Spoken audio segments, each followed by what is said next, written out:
สวั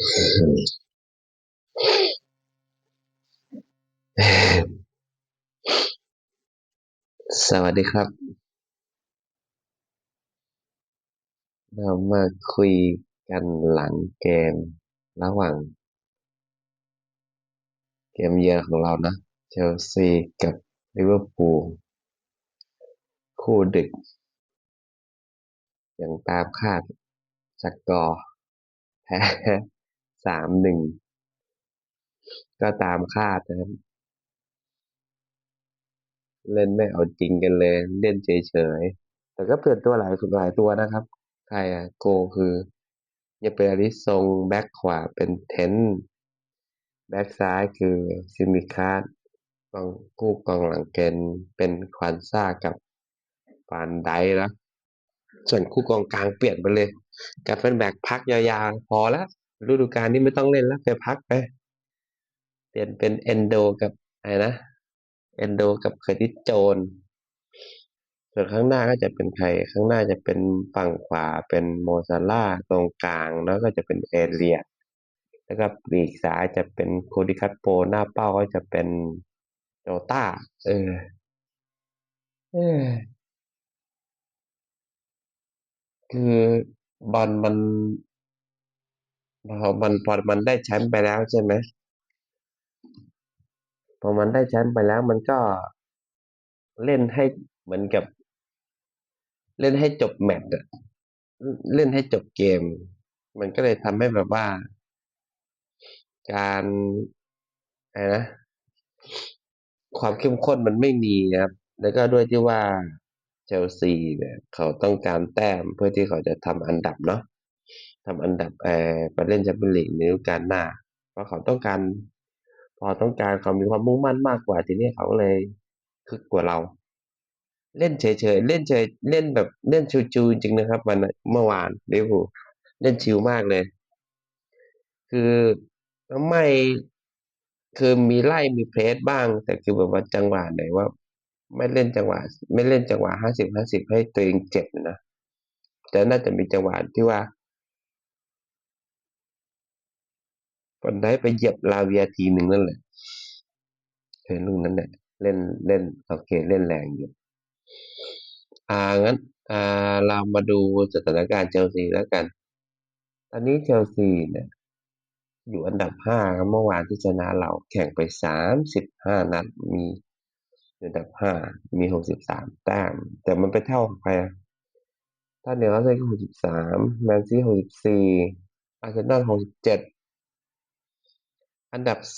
3อันดับ2ถึงอันดับ5ต่างกันอยู่4 แต้มต่างกันแค่4 แต้มนะครับนัดหน้าก็โอเค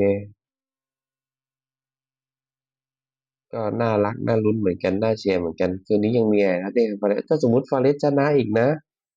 มันพอเล่นจะใครพอเล่นจะกินตับเลตถ้าชนะขึ้นไปจาก63ขึ้นไปจะเป็น6 ทีมจะเป็น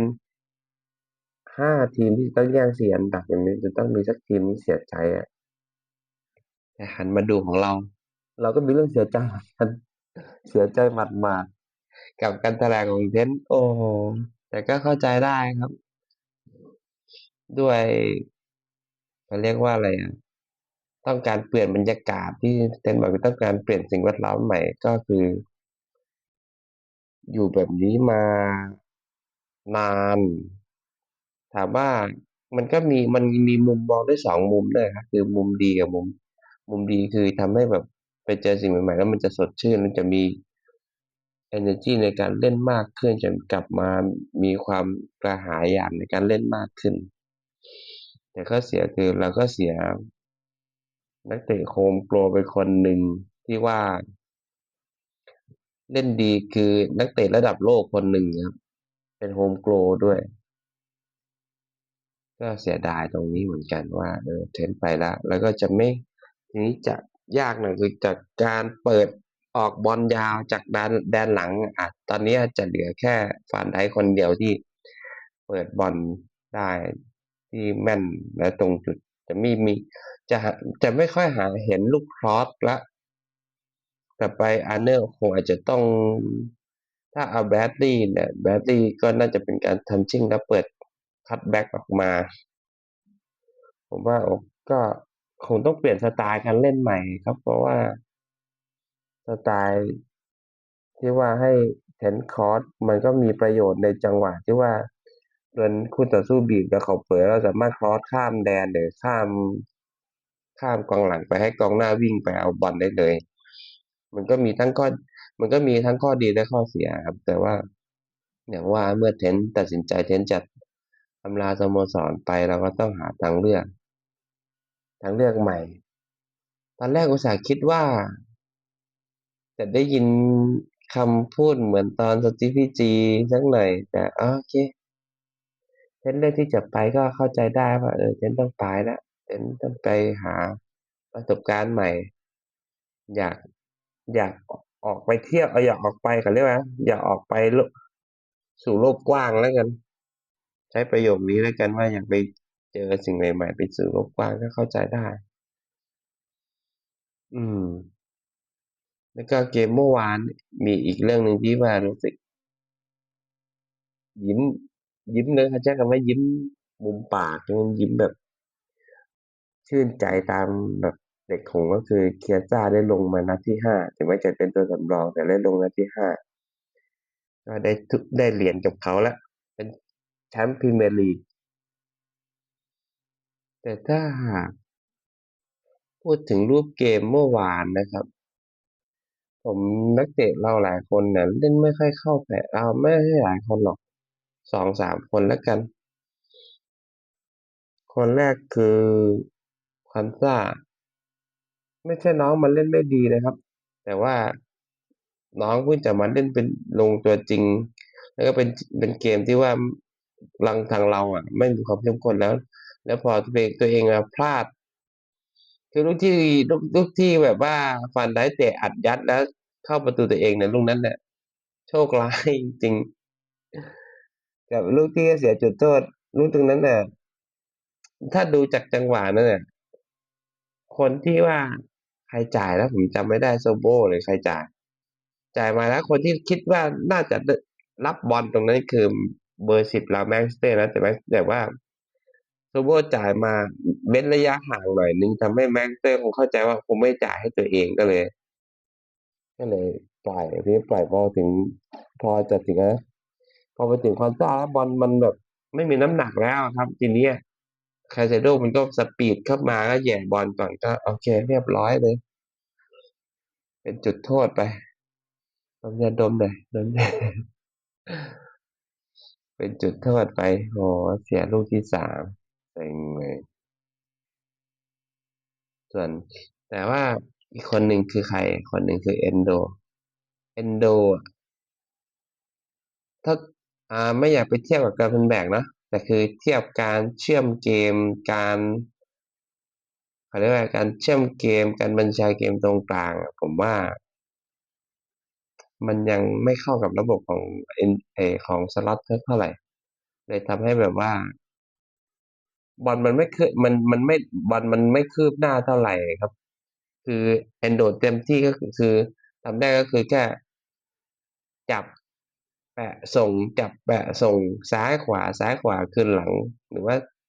ส่งเดินหน้าบ้างแค่นั้นครับมันไม่สามารถเลี้ยงกินตัวขึ้นไปได้เลยทำให้บอลเนี่ยมันไม่เดินขึ้นหน้าไปก็เลยทำให้แบบอะไรวะนะทำให้แบบ เครื่องมันมีสะดุดบ้างนิดหน่อยแล้วยิ่งกับเครดิตโจนที่มาเล่นอาจจะเล่นแบบประคองตัวก็เลยไม่ค่อยเล่นมากไม่ค่อยเล่นไม่ค่อยเล่นแบบอะไรนะ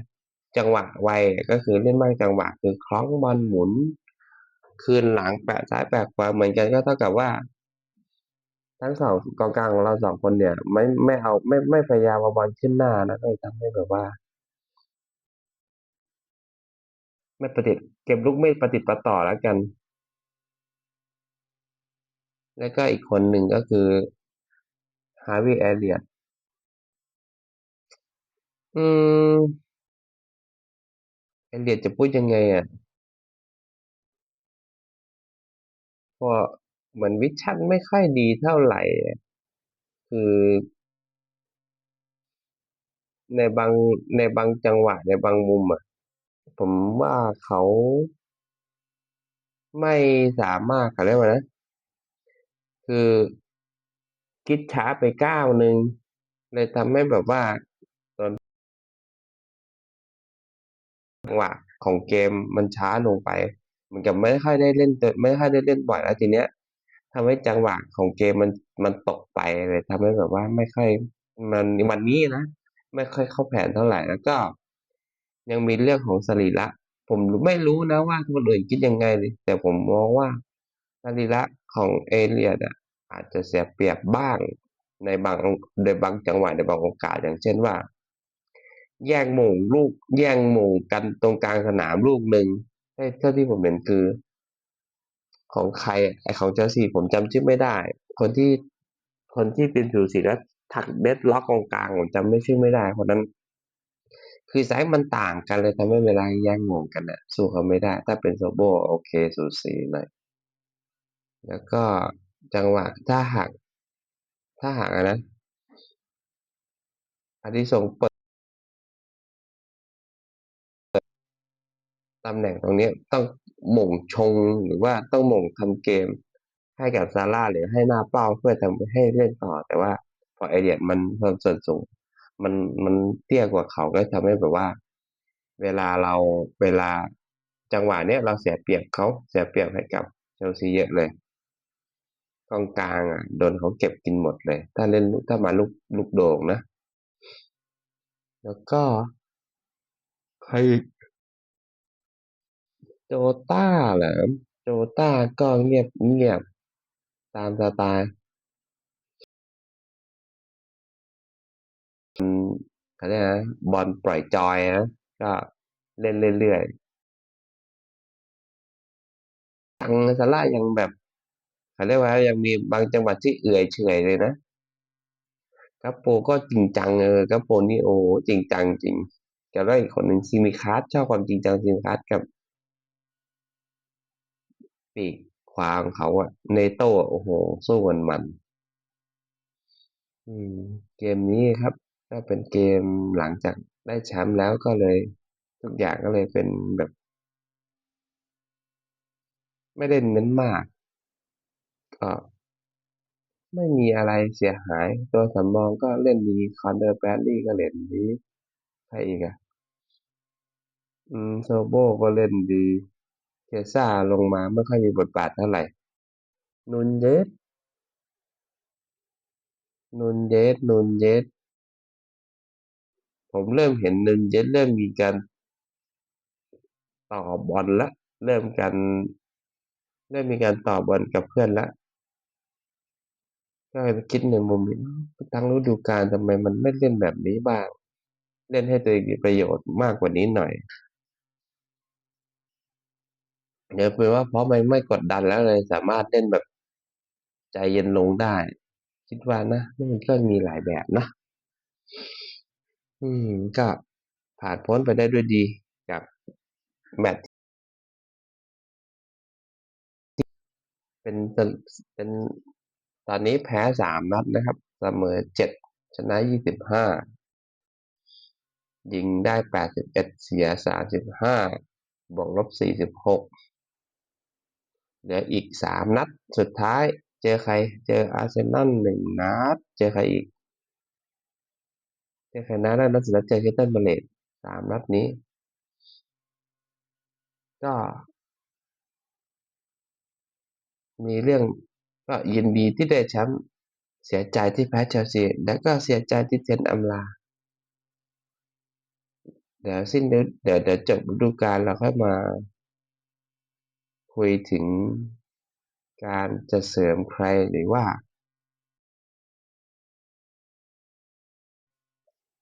เพิ่มเติมตรงไหนให้ทีมเราแกร่งขึ้นเพื่อที่ถ้วยมีสกอตเดปที่ลึกเล่นได้หลายถ้วยเดี๋ยวถ้าเราให้มันจบฤดูกาลก่อนแล้วเราค่อยมาคุยกันอีกทีนึงส่วนวันนี้ก็เอาแค่นี้ก่อนแล้วกันครับ